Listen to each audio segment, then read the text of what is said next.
வணக்கம் மாணவர்களே. 9ஆம் வகுப்பு தமிழில் கவிதை பழைய 2வது இயலில் பார்த்தோம்னா பெரிய புராணம். அந்த பெரிய புராணத்தை இயற்றியவர் சேக்கிழர்னு பார்த்தோம். அதில் முதல் பாடல் பார்த்தோம், 2ஆம் பாடல் பார்த்தோம், 3ஆம் பாடல் பார்த்தோம்.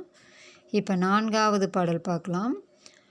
அன்னம் ஆடும் அகன்துறை பொய்கையில் துண்ணும் மேதி படிய துழைத்தெழும் கன்னி வாளை கமுகின் மேற் பாய்வன மண்ணு வான் மிசை வானவில் போலுமால். பாடல் எண் 69. அன்னம் ஆடும் அகன்துறை பொய்கையில் துண்ணும் மேதி படிய துதைத்தெழும் கன்னி வாளை கமுகின் மேற்பாய்வன மண்ணு வான்மிசை வானவில் போலுமால். அப்படின்னும்போது ஆடும்னா நீர் ஆடுறதை தான் ஆடுன்றது. நம்ம ஏற்கனவே பார்த்துருக்கோம். மேதினா எருமை. துதைந்து எழும் அப்படின்னா கலக்கி எழும். அந்த எருமை தண்ணியில் இறங்கி அந்த சேரை கலக்கி எழும் அப்படின்றது தான். கன்னி வாளை அப்படின்னும்போது இளமையான வாளை மீன். அந்த இளமையான வாழை மீன் சேற்றுலேயே இருக்கும். அது அந்த மாதிரி இருக்குது. அன்னம் ஆடும் அகன்துறை பொய்கையில் துண்ணும் மேதி படிய துதைத்தெழும் கன்னி வாளை கமுகுமேற் பாய்வன மண்ணு வான்மிசை வானவில் போலுமால். அப்படின்னும்போது இதில் என்ன குறிப்பிட்டு சொல்கிறோம்னா, அன்னங்கள் விளையாடுமா. அகலமான துறைகளை கொண்ட நீர்நிலையில் எருமைகள் வீழ்ந்தும் மூழ்கும் அப்படின்றாங்க. அன்னங்கள்னால் என்னன்னு தெரியும், அன்னப்பறவைன்னு. அது அகலமான துறைகளை கொண்ட நீர்நிலையில் அது மாட்டும் அப்படியே மிதங்கிக்கிட்டே போகும். இதில் எருமைகளும் விழுந்து முழுகும். அப்படியே எருமையும் அதிலேயே அப்படியே விழுந்து அப்படியே முழுக்கிட்டே அப்படியே தலையை மட்டும் மேலே தூக்கிட்டு நிற்கும். அதனால் அந்த நீர்நிலைகளில் உள்ள வாழை மீன்கள்லாம் துள்ளி எழுந்தி அருகில் உள்ள பாக்கு மரங்களின் மீது பாயுமா. அந்த காவிரி ஆறு ஓரம் பாக்கு மரம்லாம் இருக்குமா.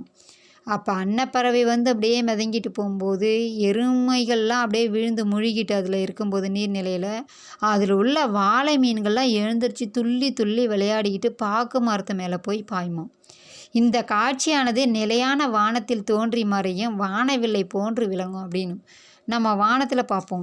அப்படியே வானவில்கள் 7 அப்படியே நிறங்கள் அப்படியே ஒரு மாதிரி கீழேருந்து அடிவானத்துலேருந்து மேல் வானம் வரைக்கும் கண்ணுக்கு வெகு தூரம் வரைக்கும் தெரியும். அதுபோல் காட்சி இந்த பாடல் அமையுமா. அன்னமாடும் அகன்துறை பொய்கையில் துண்ணு மேதி படிய துதைத்தெழும் கன்னி வாளை கமுகின் மேற்பாய்வன மண்ணு வான்மிசை வானவில் போலுமால் அப்படின்றது இந்த பாடலோட இது. அடுத்து பார்த்தோம்னா 5வது பாடல். அரிதரு செந்நெற் சூட்டின் அடுக்கிய அடுக்கல் சேர்ப்பார் பரிவுற தடிந்த பன்மீன் படர்நெடுங் குன்று செய்வார் சுரிவலை சொரிந்த முத்தின் சுடர்பெரும் பொறுப்பு யாப்பார் விரிமலர் கற்றை வேரி பொழிந்தழி திழி வெற்பு வைப்பார். பாடல் எண் 73. எப்படி சொல்கிறாங்கன்னா, அறிந்தரு செந்நெற் சூட்டின் அடுக்கிய அடுக்கல் சேர்ப்பார் பரிவுற தடிந்த பன்மீன் படர்நெடுங் குன்று செய்வார் சுரிவலை சொரிந்த முத்தின் சுடர்பெரும் பொறுப்பு யாப்பார் விரிமலர் கற்றை வேரி பொழிந்திழி வெற்பு வைப்பார். அப்படின்றது சூடு அப்படின்றது நெல் அரிக்கட்டு. இந்த நெல் அப்படியே கட்டுக்கட்டாக அறுத்து என்ன பண்ணுவாங்க, தலையில் சுமக்கிற அளவுக்கு கட்டு வச்சுருப்பாங்க. அதுதான் சூடுன்னு அதுக்கு பேர். அப்போ சூரி வலை அப்படின்னும்போது சங்கு. சூரி வலைன்றது என்னது, இதில் சங்கு.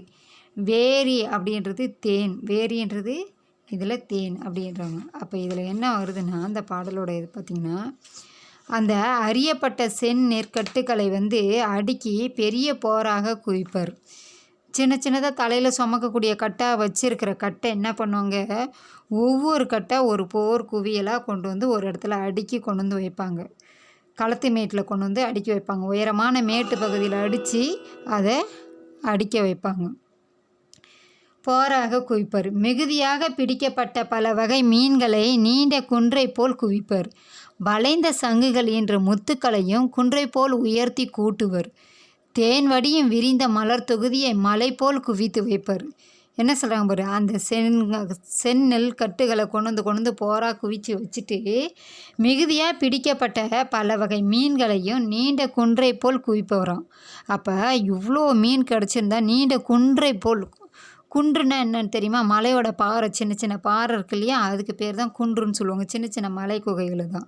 அப்போ மீன்களையும் நீண்ட குன்றை போல் குவிச்சு வைப்பாங்களாம். வளைந்த சங்குகளையும் முத்துக்களையும் என்ன பண்ணுவாங்கன்னா அதுவும் குன்று போல் உயர்த்தி கூட்டு வரும், கோபுரமாக கூட்டி வைப்பாங்களாம் அதையும். அப்போ தேன் வடியும் விரிந்த மலர் தொகுதியை மலை போல் குவித்து வைப்பார். தேன் வடியும் மலர், அப்போ நம்ம அந்த காவிரி ஓரம் வருது இல்லையா மலர்கள், அதை எப்படி கூட்டுவாங்கன்னா அதுவும் குன்று போல் குவித்து மலை போல் பெரிய உயரமான மலை போல் அந்த மலரெல்லாம் தொகுதியை சேர்த்து மலை போல் குவிச்சு வைப்பாங்க. எவ்வளோ அற்புதமாக சொல்கிறாங்க பாரு. செந்நெற்கட்டுகளை அந்த நெல்கட்டுகளை அடுக்கி பெரிய போராக குவிச்சு வைப்பாங்க. அதோட இல்லாத பல வகை மீன்கள் இருக்குதுன்னா அதை அப்படியே ஒரு குவிச்சு வளைந்த சங்கு முத்து இதெல்லாம் ஒரு குன்றை போல் உயர்த்தி கூட்டு வரோம். தேன் விரிந்த மலர் தொகுதியை மலை போல் குவிச்சு வைப்பாங்களாம். எவ்வளோ பூக்கள் அப்போ பூக்குன்னு பாருங்கள், பசுமையான நீர் வருதுனால. இந்த பாடல் எவ்வளோ ஒரு அற்புதமான பாடல் தான். அதுக்கடுத்த பாடல் பார்த்திங்கன்னா, சாலியின் கற்றை துற்ற தடவரை முகடு சாய்த்து காலிரும் பகுடு போக்கும் கரும்பெரும் பாண்டில் ஈட்டம் ஆளின முகிலின் கூட்டம் அறுவரை செமைய சாரல் போல்வளங் கொண்டு சூழும் காட்சியின் மிக்கதன்றே. பாடல் 74 சொல்கிறாங்க பாருங்கள். சாலியின் கற்றை தூற்ற தடவரை முகடு சாய்த்து காலிரும் பகுடு போக்கும் கரும்பெரும் பாண்டில் ஈட்டம் ஆலிய முகிலின் கூட்டம் அறுவரை சிமைய சாரல் போல்வளம் கொண்டு சூழும் காட்சியின் மிக்கதன்றே. பாடல் எண்ணில் 74 சொல்கிறாங்க. பகடுன்னா இதில் எருமை கடான்றாங்க. நம்ம அதில் பார்த்தோம், என்ன பார்த்தோம், மேதினா எருமை பார்த்தோம். பகடுன்னா இதில் எருமை கடா. அப்போ பாண்டில் அப்படின்றது வட்டம், பாண்டில்ன்றது வட்டம். சமயம் தான் இது வரைக்கும் நம்ம கேள்விப்பட்டிருப்போம். சிமயம் அப்படின்றது மலை உச்சியை சொல்கிறது. சிமயம்னா என்னது, மலை உச்சி. அப்போ எப்படி அற்புதமாக இந்த பாடலோட இது சொல்கிறாங்க பாருங்கள். இந்த நெல் கற்றுக்களை குவித்த பெரிய மலை போன்ற போரை மேலே இருந்து சாய செய்வாங்களாம். பெரிய வண்டிகளை செலுத்தும் கருமையான எருமை கூட்டங்கள் வளமாக சுற்றி சுற்றி மிதக்குமா. இந்த தோற்றமானது கரிய மேகங்கள் பெரிய பொன்மலை சாரல் மீது வளமாக சுற்றுகின்ற காட்சி போல இருக்குமா. இத்தகைய காட்சிகள் அங்கு மிகுதியாக தோன்றும். அப்போ நெல் கட்டு விளையிறதுனால பெரிய பெரிய போரா நெல் போர் போட்டு வச்சுருந்தாலும் அது மேலே இருந்து அப்படியே இழுக்கிறாங்க. பெரிய வண்டிகளை செலுத்தும் கருமையான எருமை கூட்டம் போல் இருக்குமா.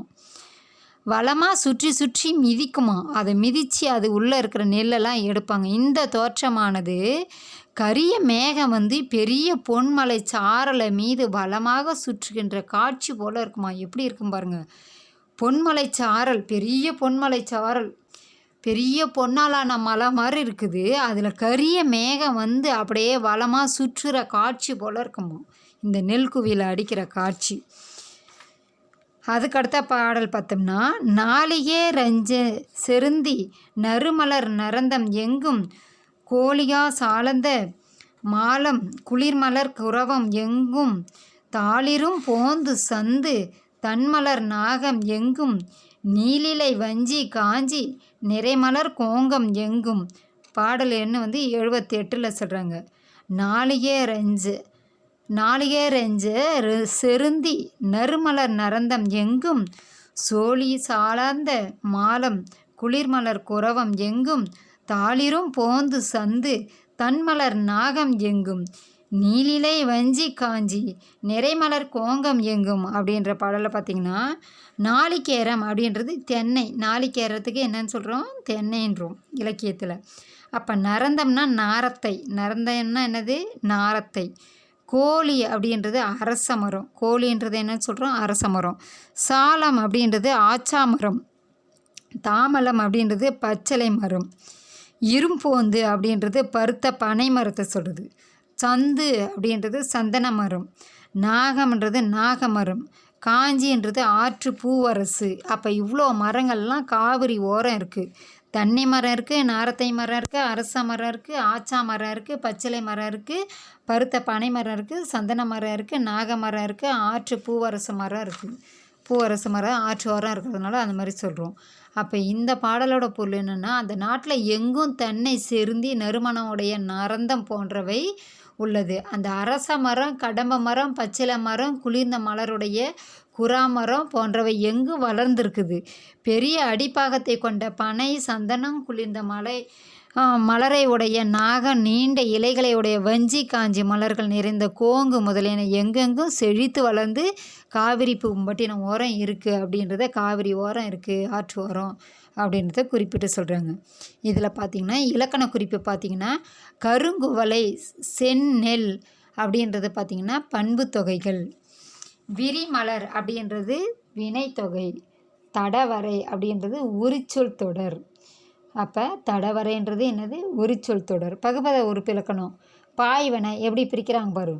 பாய் கூட்டல் இவ்வு கூட்டல் அன் கூட்டல் ஆ அப்படின்றது. நா அப்படின்ற ஓசை வந்து ஆ சவுண்டில் முடியுது. அப்போ பாய் பகுதி இவ்வு எதிர்கால இடைநிலை அன் சாரியை ஆ வந்து பலவின் பால் வினைமுற்று விகுதி. அப்போ பகுபத உறுப்பு இலக்கணம் இதில் பாய்வனன்றது இலக்கண குறிப்பு. இந்த பாகம் இதோட முடிஞ்சது. நன்றி, வணக்கம்.